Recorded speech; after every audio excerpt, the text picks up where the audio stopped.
So, welcome back to another YouTube tutorial. This one's quite interesting, and again, this is something, as per normal, I've never done before. I saw this idea online, and I just thought actually that's a really interesting and quite unique idea. I wanted to experiment and give it a go. So, it's mostly going to be ribbon. You can kind of see all the colourful bits below me as I'm talking. But there is going to be flowers involved, but that will be in part 2. So this is an idea that potentially, if done on large scale, could be used in marquees for weddings. It was a perfect way for me to use up a lot of odd colours in ribbon that I have collected in the drawers in my workshop. But yeah, it's just a really interesting idea. So it's essentially a floral and ribbon chandelier that you can create using this technique.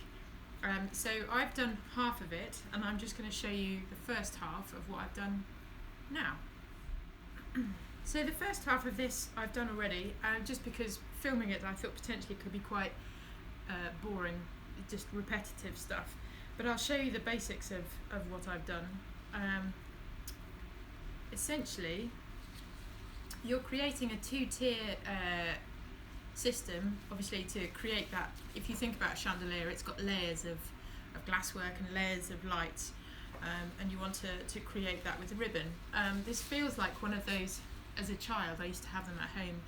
Either they would have chimes on them and you'd have them outside in the garden, or you'd have them inside with lots of colourful bits hanging from them, but it feels a bit like that. So essentially I've got, you can kind of see it, you've got long strips of ribbon, and just looped them over the top and glued them just here where my finger is, just a small bit. So you're looping the ribbon over the top, laying it here, gluing it, and then the length of ribbon falls below. The colours I haven't really been organised about at all. I've just kind of spread them out evenly, neatly sort of folding the ribbon over, but also with the thought that this will be high up in a ceiling, so to a certain extent the neatness of it, I guess, doesn't matter. But that's essentially round 1. So this is the smaller hoop that I've got, and then looped bits of wire up which have now come undone. So looped 3 bits of wire on,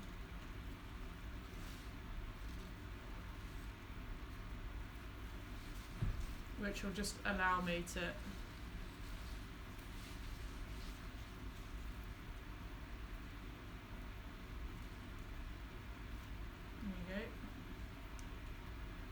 so twist those together, and then you've got the idea. It'll hang comme ci comme ça. Believe me, I failed my A-level textile exam because I couldn't hang anything straight, so the chances of this being straight is quite slim. But that's round 1. So lots of ribbon. What have I got? I've got about 6 or 7 colours, and then I've just spread them around the hoop. So the next layer is I'll have the glue gun set up, and we'll work out then to put this, my second hoop is here, so slightly larger, and we'll loop the ribbons around the bottom, and I'll get that set up to show you now. So this is the second stage of the assembly for the chandelier, and like I said, we've done the first, the top section of it, put all of the ribbon on. What I have done before we do the second stage is I have chopped all of these ribbons off to the same level. I've done it by eye, how long I think, because I want, so if this is the top level, I want it to droop down and then come back up to the second level here. So I've judged it by eye, and I measured it, and the ribbon is 81 centimetres long each piece, so I've kind of roughly cut all of them off to the same level, and I'm now going to attach 2 or 3 just to show you how that works. So you're basically wanting it to go down and then loop round the thing. The trick will be not getting mixed up with order and how the ribbons get attached, because that's the sort of thing I normally do. Right, do not judge me for the state of this glue gun. I'm not the tidiest of people, so yes. So I have my hoop, okay? I have this red ribbon that I'm going to attach, and you can see I'm literally Going to put a small dab of glue across. There we go. I'm just going to fold this ribbon over. Just be careful of your fingers. You get used to burning your fingers actually with these glue guns. And that's attached on. Okay? So simple really. Yeah, that's right. So that'll come, you can't really see it at the moment. Yeah, that's right. So keeping them the right way as well is going to be fun. So just be careful of that. But I'm going to do another one now. So where am I? So that's up and up. That's right. So smoothing them out. So the next one is this purple one. Oh, it's a bit of a mission. So you're getting them up. So over, glue on purple ribbon, small dab across, watch your fingers, and then flip it over. Hopefully you can see this. And that's 2 pieces attached on. So it's going to be quite a lengthy process, but worth persevering. I think the main thing to remember is not to make the bit here, as you attach it onto the second hoop, not to make this fold over a bit too big. Otherwise the pole will end up hanging funny. So gluing it on, try and get it. Alright, so that's 3 done, okay? 3 on. So I'm going to crack on with this and I'll show you as I get further around what it looks like.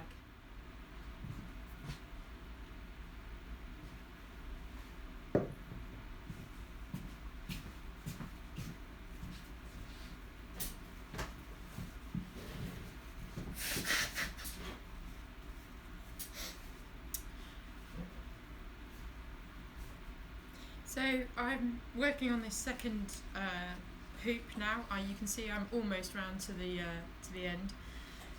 It does get quite confusing after a while as to where you are and what you've glued in, but it's still the same technique of just working out carefully between the 2 layers, making sure that the main thing is making sure that the ribbon is not twisted as you pop it in place, and that you're gluing it on the right side. So again, just sort of over a couple of dabs of glue and folding it over and just smoothing it down. I found a couple of them sort of glued themselves to the hoop, so that's something to watch out for. But mostly it's just kind of gradually working your way around the circle, getting everything in place. So again, get your glue gun, a couple of dabs of glue across, and folding it over as neatly as possible. I think if you were to do this on a large scale, you could get a production line of 3 or 4 people cutting ribbons the right length, gluing the first layer onto the hoop, and then passing to the next person to do the same process. So that it could be relatively straightforward, I think. Otherwise it's a fairly long-winded job for one person to do. But it's an interesting project and I'm excited to hang it up. So I think I'll just finish this section off for you, and then I'm going to hang it up behind me so we can see what it looks like all completed. So I'll be back in a minute. So we're back at it again, and I just wanted to show you the second hoop has been put in now. So exactly the same tactic as the top one.